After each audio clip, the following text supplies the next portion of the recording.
नमस्कार दोस्तों, astro belief astrology में आपका स्वागत है। मैं विवेक दुबे। दोस्तों आज बात करूंगा मिथुन लग्न यानी जेमिनाई एसेंडेंट की मैं बात कर रहा हूं। जो लोग चंद्र राशि से देख रहे हैं उनके लिए भी सहयोग सेम है। अगर आपकी चंद्र राशि से देख रहे हैं तो भी आप इसे देख सकते हैं, आप अगर लग्न से देख रहे हैं तो भी इसे आप देख सकते हैं। पहले आप ये कन्फ्यूजन दूर कर लीजिए। आगे दोस्तों लोगों का बहुत मैंने ऑलरेडी राहु ट्रांजिट 12 राशि के लिए दिया हुआ है और मैंने जुपिटर ट्रांजिट भी दे दिया है, शनि का ट्रांजिट भी ऑलरेडी दे रखा है। तो ये सारे ट्रांजिट वीडियो तो मैंने दी हैं, लेकिन 2020 में आप देखेंगे बहुत सारे प्लैनेट्स के ट्रांजिट हुए हैं। जो मेजर प्लैनेट्स जैसे कि जो एक साल से ज़्यादा या एक साल के करीब एक राशि में रहते हैं। तो शुरुआत में जनवरी में आपको पता होगा शनि जी का गोचर हुआ, ट्रांजिट हुआ, फिर राहु जी का सितंबर में ट्रांजिट हुआ। अब जो है नवंबर में बृहस्पति देवता का ट्रांजिट होगा, जो कि अभी धनु में है, वो मकर में आ जाएंगे।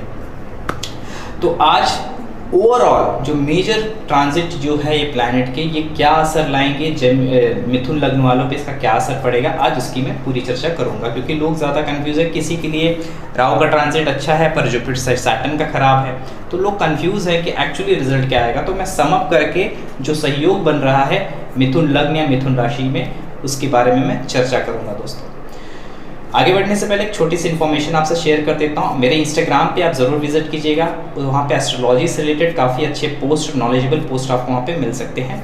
मैंने लिंक डिस्क्रिप्शन में दी है। और भी जीवन से जुड़े जो आपके मुद्दे होते हैं, लाइक फॉरेन ट्रेवल, वेल्थ को चार्ट में कैसे देखें, राहु को चार्ट में कैसे समझें, या फिर विपरीत राजयोग, पंच महापुरुषों, इन सब विषयों से रिलेटेड वीडियोज़ आपको मेरे डिस्क्रिप्शन में मिल जाएगा, या फिर आप मेरे यूट्यूब में बहुत सारे आपके टॉपिक से रिलेटेड वीडियोस आपको मिल जाएंगे। तो आप एक बार ज़रूर सर्च कर लीजिएगा।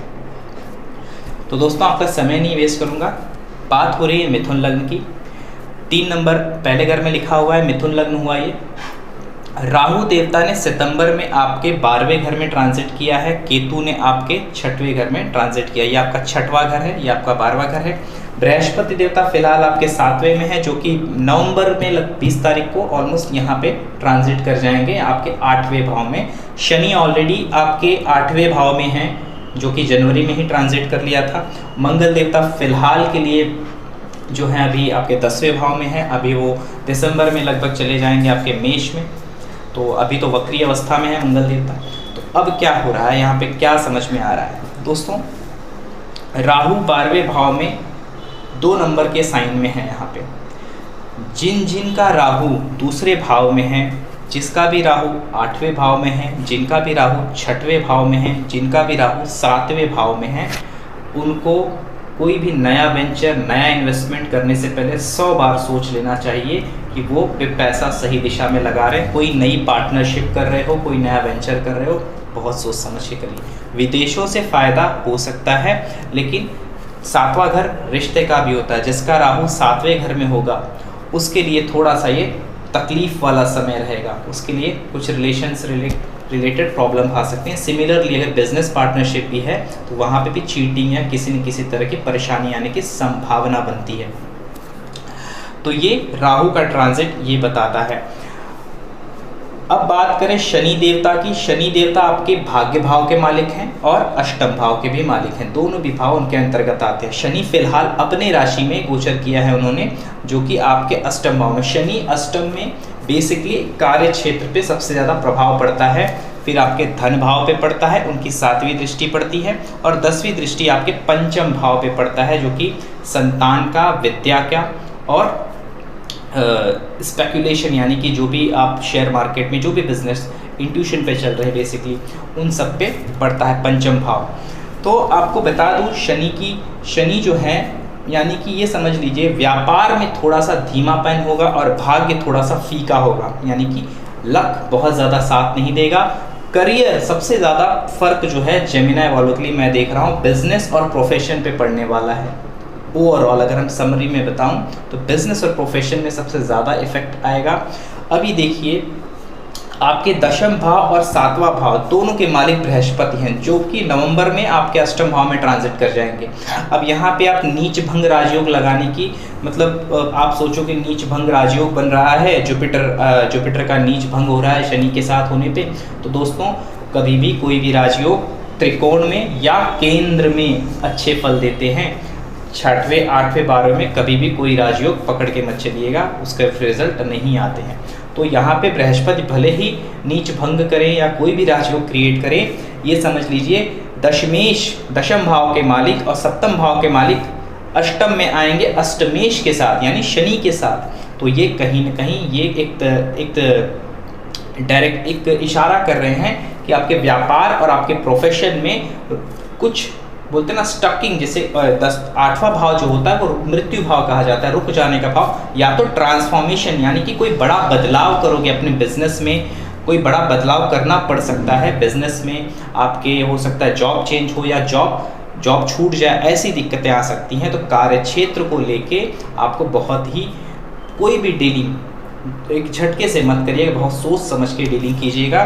प्रोफेशन चाहे आप बिजनेस में हो चाहे आप जॉब करते हो, दोनों के लिए मैं कह रहा हूँ आपको बहुत ही सोच समझ के डिसीजन लेना है। यहाँ पे जैसे मैंने कहा 8वां भाव ट्रांसफॉर्मेशन हो सकता है, यानी कि कोई बड़ा चेंज करें आप अपने बिजनेस में, अपने बिजनेस मॉड्यूल्स को चेंज करें, ऐसा हो सकता है।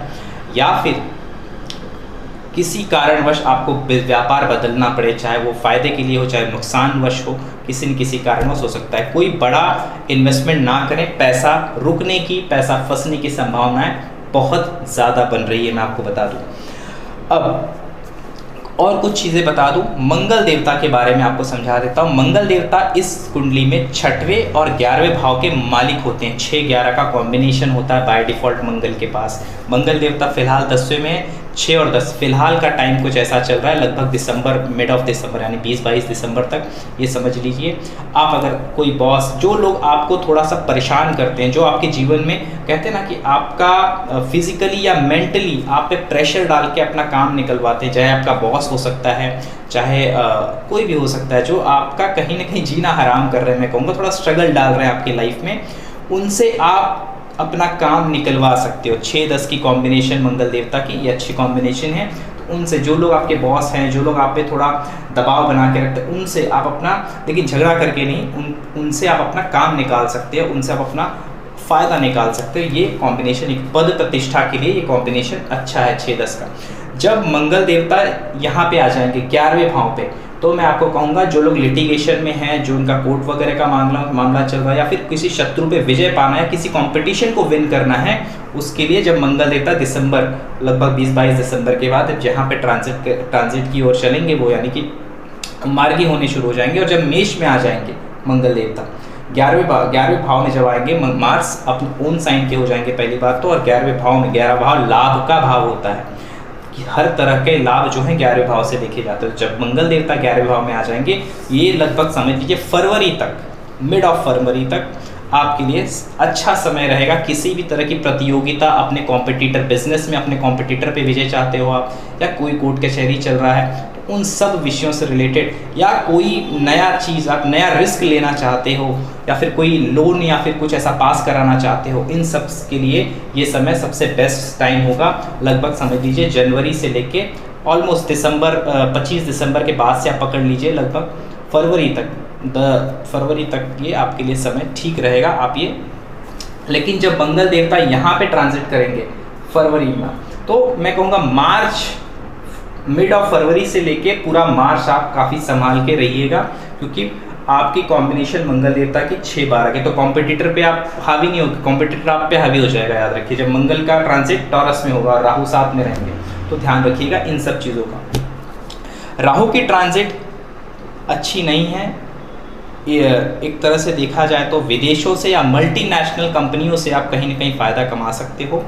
अगर आप बात करें राहु और बृहस्पति की दृष्टियों की, तो सबसे पहले तो बृहस्पति देवता अपनी 5वीं दृष्टि से राहु को देख रहे हैं, और राहु 9वीं दृष्टि से बृहस्पति को और शनि को देख रहे हैं। तो कहने का सीधा सीधा तात्पर्य ये बनता है, कहीं ना कहीं 8-12 का सहयोग बन रहा है इस कुंडली में, इस लग्न कुंडली में। थोड़ा सा टाइम टफ रहेगा, चाहे वो व्यापार के क्षेत्र में समझें, चाहे आप अचानक कोई खर्च, इसका राहु यहाँ पे बैठा होगा दूसरे भाव में, अचानक कोई अनवांटेड खर्च आ सकता है, या फैमिली को लेके कोई प्रॉब्लम आ सकती है जिसकी वजह से अनावश्यक पैसे जा सकते हैं। सेम प्रॉब्लम अगर आपका राहु यहाँ पे है तो भी हो सकता है। केतु की बात करें, केतु के कंडीशन, केतु अगर 6वें भाव में है तो ज़्यादातर तो वैसे तो दुश्मन बनते नहीं है ज़्यादा, लेकिन केतु 6वें भाव में आते हैं तो क्या देखा होता है, केतु जहाँ पे भी बैठते हैं वो वहाँ से जुड़ी चीज़ों के लिए आपको तड़पाते हैं, यानी कि थोड़ा सा आपको, जब तक आप एकदम तड़प नहीं जाते ना उसकी चाहत में, तब तक वो चीज़ आपको नहीं मिलती। केतु छठवें भाव में है, तो छठवां भाव से अच्छी चीज़ें क्या है, छठवें भाव से विनिंग है, यानी कि अपने दुश्मन पे विजय, जैसे मैंने कहा वो चीज़ होती है। छठवां भाव डिजीज़ का होता है, रोग ऋण कर्जा इन सब चीज़ों का माना जाता है। वो तो जैसे कि कोई लोन पास कराना है तो वो थोड़ी सी मुश्किल होगी। तो जो समय मैंने बताया, जब मंगल देवता यहाँ पे होंगे तब बहुत अच्छा टाइम है। अदरवाइज कोई भी लोन, कोई नया कुछ कर रहे हैं तो अपनी, जैसे मैंने कहा, फाइनेंस से रिलेटेड, पैसे से रिलेटेड कोई भी डील कर रहे हैं, कोई लोन ले रहे हैं, सोच समझ के लीजिएगा। अनवांटेड आप स्टक हो सकता है, आपकी लाइफ, आपका प्रोफेशन, आपका बिजनेस कहीं कहीं स्टक हो सकता है, यानी थम सकता है। जैसे कि मैंने कहा, बृहस्पति देवता सातवां भाव बिजनेस का होता है, 10वां भाव भी बृहस्पति देवता के अंडर आता है। वो नवंबर के बाद आपके अष्टम भाव में चले जाएंगे और शनि के साथ, अष्टमेश के साथ। और भाग्य, यहाँ पे भाग्येश जो है अपने से 12वें बैठे हुए हैं, यानी भाग्य भी कहीं ना कहीं थोड़ा फीका चलेगा। तो ये समझ लीजिए 8वां भाव को ज़्यादा ही सक्रिय रहने वाला है, उस वजह से जीवन थोड़ा सा ऐसा लगेगा कि बंद सा गया है, थोड़ा सा रुका सा चल रहा है। तो डिसीजन सबसे पहले इसमें बहुत सोच समझ के लेना है। फाइनेंशियल डिसीजन खास करके, रिलेशनशिप को मेंटेन करना होगा। जैसे मैंने कहा, बृहस्पति की दृष्टि कहाँ पड़ रही है, 12वें भाव पे पड़ रही है, 7वें भाव पे पड़ रही है और चौथे भाव पे। बृहस्पति की जो 9वीं दृष्टि आपके चौथे भाव पे पड़ रही है, कहीं ना कहीं सुकून शांति आपको देगी लाइफ में। कहीं ना कहीं आप अपने आप को संभाल लोगे, अपने मेंटल, अपने इमोशंस को संभालोगे, उसके लिए ये सही है। लेकिन बृहस्पति की पंचम दृष्टि यहाँ पड़ रही है, क्योंकि बृहस्पति की दृष्टि जहाँ भी पड़ती है वहाँ पे कहीं ना कहीं वृद्धि होती है। तो वो 12वां भाव खर्च का है, एक्सपेंसेस का भी है, थोड़ा खर्च बढ़ सकता है। यहाँ पे दूसरा भाव फैमिली है, फैमिली में वृद्धि, यानी कि समझ लीजिए हो सकता है किसी को अगर संतान प्राप्ति हो सकती है, ऐसा कुछ चल रहा है, तो वो एक अच्छी चीज़ है। पैसे को लेके मैं कहूँगा डिसीजन सोच समझ के लेना। ओवरऑल चीज़ें समरप करके समझे तो पूरा, जैसे मैंने कहा, पूरा का पूरा जो इफेक्ट आएगा व्यापार और प्रोफेशन पे आने वाला है जेमिनी वालों के लिए। पैसे के डिसीजंस को बहुत सोच समझ के लेना और अपने पार्टनरशिप और रिलेशंस को थोड़ा संभाल के चलना है। तो दोस्तों, आशा करता हूँ आपको ये वीडियो अच्छा लगा होगा जेमिनी लग्न के लिए। अगर अच्छा लगा तो वीडियो लाइक कीजिएगा और प्लीज़ चैनल को सब्सक्राइब कीजिएगा। और काफ़ी सारे डिस्क्रिप्शन में मैंने लिंक दिए, एक बार ज़रूर चेक कीजिएगा। तब तक के लिए नमस्कार।